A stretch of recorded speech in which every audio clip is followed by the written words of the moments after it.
I trim up suckers dito sa kalamansi ko.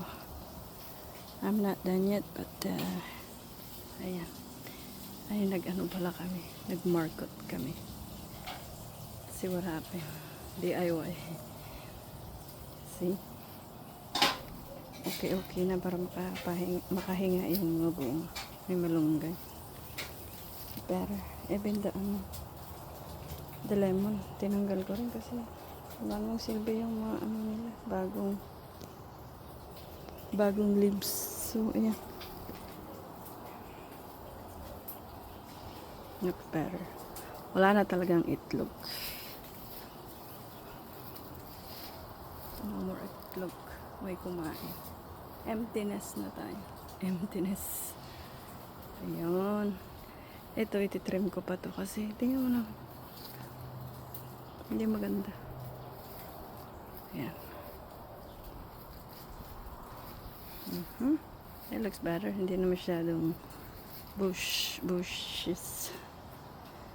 Ayun. Meron kaming storm kagabi, kahapon. Ito, may nahulog na naman. Ay, ambot na lang. Sige na lang, kahulog. Ayan. More work for me. I just cut the grass 1 week ago. Ayan, malalaki na naman. My sayote is climbing. Yeah. I still have a lot of woods.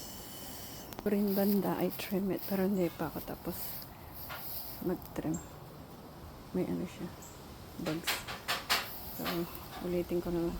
Later ulit. Kain man ako ng breakfast. Ayan. Kalamansi rin to eh.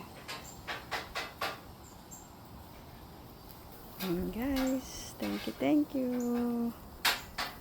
for watching. Hindi na masyado ang tawag doon? Maraming dahon. Natriman ko.